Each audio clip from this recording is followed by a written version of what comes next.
So you're using Wix and you are displaying some data from a collection on your site using a repeater or a table, and you've also set up some filters or a search bar, and you want to show a message to the user which will tell them how many items match their current filter or search criteria. Welcome back to the Wix Wiz. I'm Eitan, and today we're going to be demoing just that, how to create a message like you see over here, which shows the total amount of items that match the search or filter query. And if you change the filters, for example, like that, it will change the amount of total items based on what matches. In addition, we'll be learning how to create a custom message if nothing matches the filters or search that you set up. So if you want to learn how to do all that and more, wait 1 second. First, you can click the subscribe button below, and that will help you not miss out on all the future videos that are coming out every week. After you've done that, you can continue playing, and we're going to get started.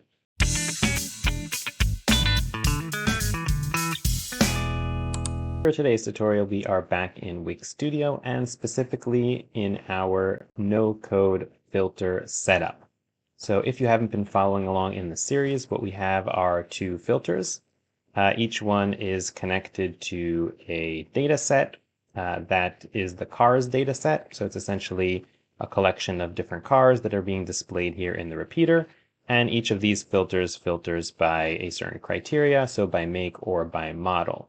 If throughout the tutorial you're feeling a little bit lost, then you might want to pause and watch the previous videos in the series.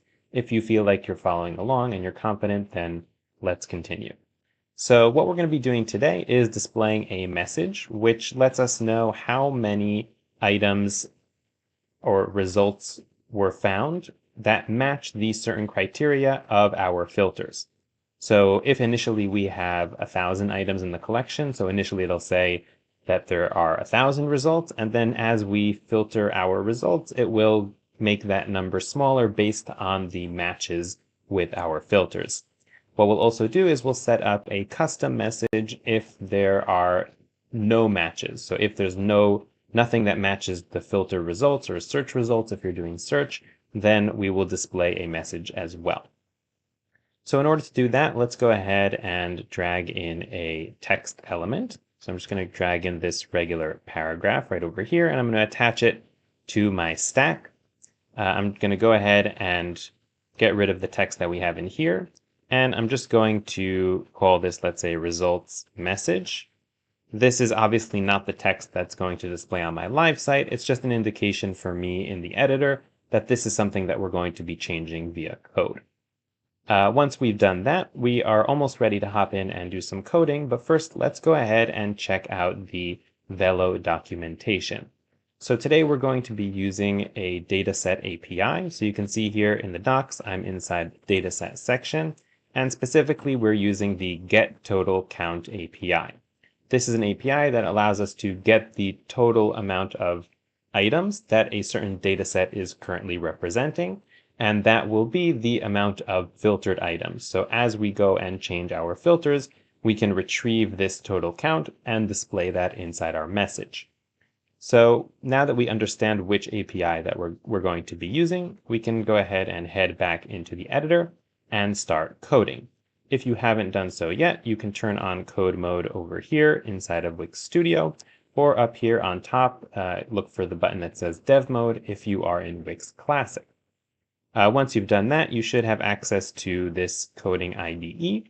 The first thing we always do is naming. So I'm going to select the text element that I added in here, open up the Properties and Events panel, and go ahead and change the ID of this text element to be, let's say, results message.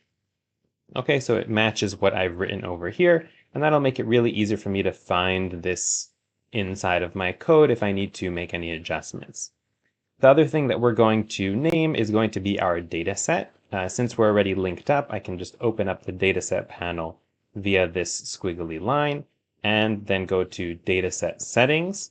And here you can see we have the dataset ID. So it's called now dataset 1, which is not so explicit. So it's really hard to know what dataset that might be if we have multiple datasets. So I'm going to change this to be cars dataset. because this is essentially a data set that is connected to our cars collection. Once I've done that, we're ready to hop in and start coding. So the first thing that we're going to want to do is we're going to want to make sure that our data set is ready. The way that we do that is by selecting the data set. So we have here cars data set, and then we have an onReady for that data set. Inside the onReady, we have something called a callback function, which is essentially a nameless arrow function. And what we're going to do now is write the code for getting our total items and displaying that. So let's create a new variable. We'll call this total items. And this will be equal to the dataset, cars dataset, dot get total count. Once we have the total items, we can go ahead and display a string or text inside of our message or text element, which includes the total items. So we can select our text element. So we'll say results message dot text equals to, and I'm going to open up something called a template literal. It's essentially a way that we can insert some variables into a string. We do it by opening up two backticks. Okay, it's important to note that these are backticks and not single quotation marks.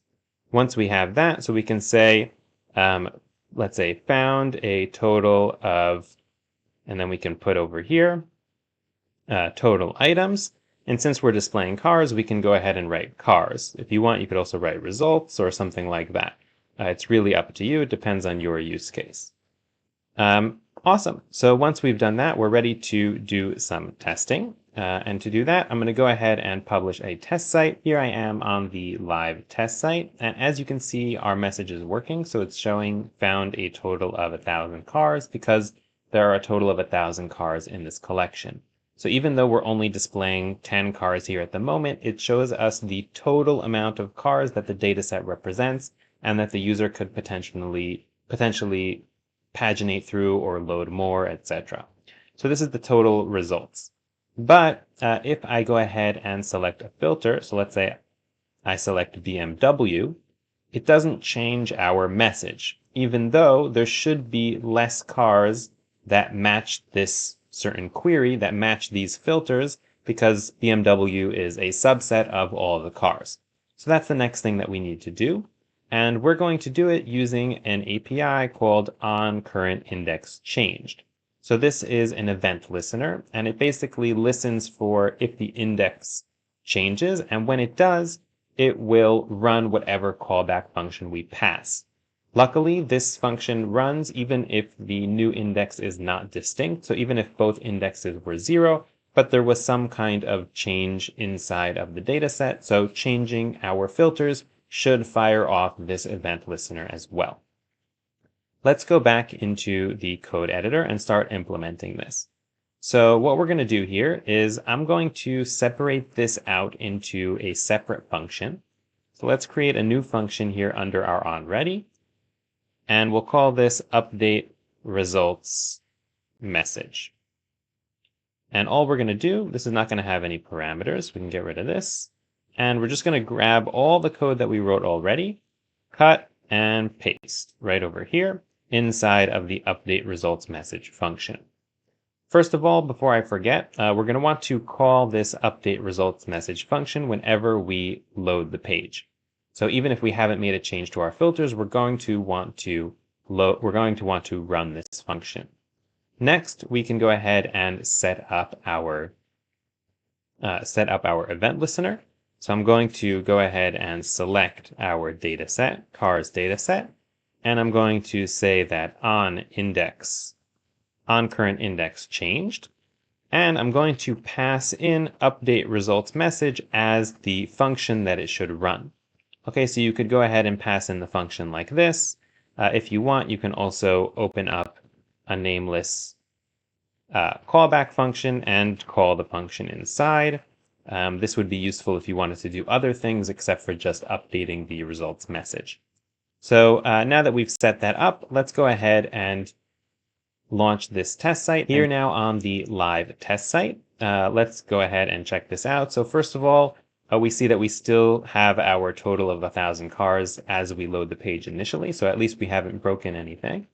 And now we can go ahead and test our filters. So if, for example, I select now BMW, so you can see that it changed the amount here to 30, because there are 30 cars that match the criteria of being of the make of BMW. Then I can further narrow it down. If I would select a model, I would need to know which models are BMW, because this isn't set up with our handy 2-level filter that we talked about in one of the previous videos in this series. So unfortunately, I really am not sure about any BMW, what is a BMW and what is not. Cars are not my strong point. But if I select here Cooper, so you can see, I'm guessing Cooper is not a BMW, and you can see it says found a total of 0 cars. Okay, if I go ahead and, for example, get rid of this by clicking all, so we found 2 cars that are a Cooper. And you'll just have to believe me that if we applied 2 filters that were related to each other, then it would find us whatever total of cars matched both of those filters. Okay, so that is how we can display a message here.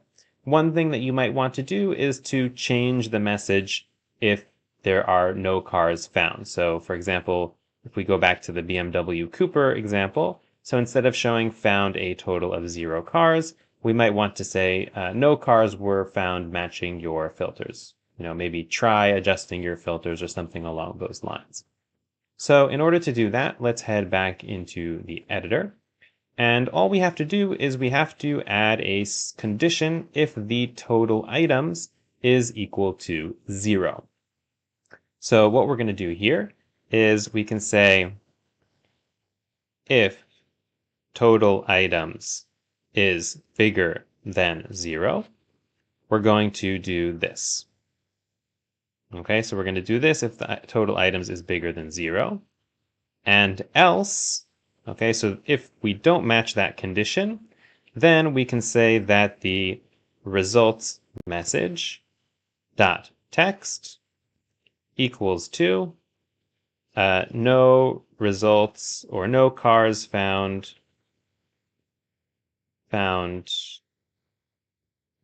matching your filters. Please adjust and try again, or something like that, or reach out to us, or something, whatever you want that special message to be. And now all we have to do is go ahead and launch this as a test site. And let's see what happens when we create a match which does not match at all. So we go ahead and select again BMW and something that's not a BMW, let's say 6.2, and now it says no cars found matching your filters, please adjust and try again. And you can use this logic to do anything that you want. You can, give them a button to reach out. You can do 1,000, you can do anything you want over here. So you just put any logic that you want to run when there are no items that match here inside of the else statement. With that, we are going to wrap up for today. I hope you found this video and the entire series interesting. We're done talking about filters for now, but if you have any additional comments or questions, please leave them in the comment section below. If you enjoyed this video and the entire series, you can go ahead and give this video a thumbs up.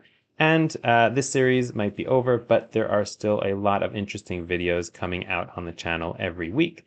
And who knows, that next video might be the video that completely changes your experience on Wix and helps you improve and upgrade your business. So you can find also a subscribe button below, which if you hit that, then YouTube will make sure that you don't miss out on all those future videos. And I'll see you next time. That's all for now. Thanks for watching. This tutorial may be over, but that doesn't mean that your journey has to end here.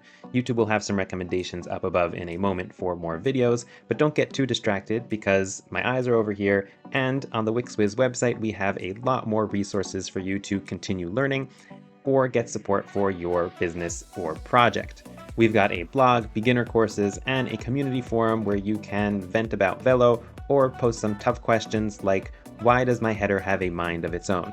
On the website, you can also find my personal calendar to schedule a one-on-one and details about getting ongoing assistance from our team of Wix experts. I'll catch you later, and don't forget that every big feature was once a small bug.